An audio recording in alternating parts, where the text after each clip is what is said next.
Sussex Sharks missed out on a chance to secure a quarter-final place in the NatWest T20 Blast as they went down to Surrey by 6 wickets with 10 balls to spare at a packed Kia Oval. Put into bat in front of more than 22,000 supporters, Sussex were off and running in the second over when Chris Nash went big off Sam Curran. Nash was soon dominating the opening partnership with Luke Wright, the latter making 7 out of a stand of 30.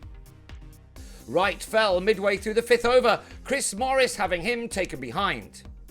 The Sharks had to settle for 37 runs from the power play, but with the fielding restrictions now lifted, Phil Salt took 3 fours off Gareth Batty's opening over, one which cost 17 runs. Salt was just warming up when he picked out Dominic Sibley off Azhar Mahmood to depart for 18. Halfway through the innings and Sussex had 71 runs on the board, but they weren't really able to push on as they would have hoped for, in spite of the efforts of Craig Cachopa. Nash had slowed down by the time he was bowled by Morris for 39, the Sharks on 90 for 3 with 7 overs remaining. A big finish was required and Cachopa did his very best, consistently finding the boundary in forming a meaningful partnership with Matt Machin, this pair adding 51 runs for the 4th wicket in 5 overs before both men perished to successive Jay Dernbach deliveries. Machin holed out to Jason Roy after making 21, while Cachopa was caught by Rory Burns after scoring 45 from 34 balls with 7 fours. Only 12 runs came for the last 12 balls and Chris Jordan was also out for 2, the two Currans combining as the visitors ended their innings on 153 for 6. Surrey could hardly have made a better start to their reply, Roy hitting the first 3 balls for 4 before Jofra Archer closed up the over with 3 dot balls. Archer should be congratulated for keeping his nerve and then getting rid of Aaron Finch, who was held by Will Beer with 13 runs to his name. Roy kept on doing what Roy does. Mustafizur Rahman unable to repeat the heroics of the previous night's win over Essex.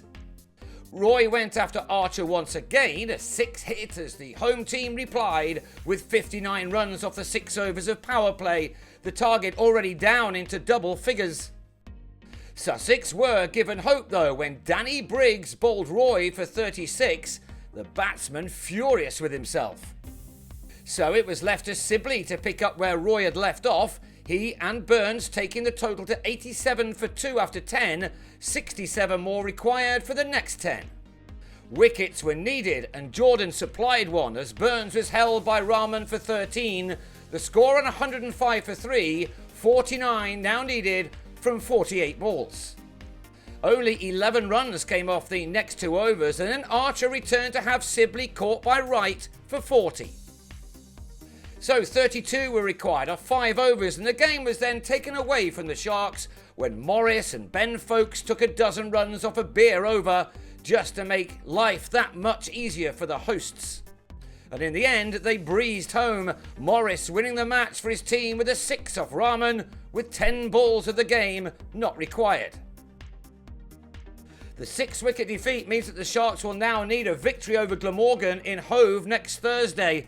A win there will put pressure on the others around them in the table. It may well be a nervous week ahead.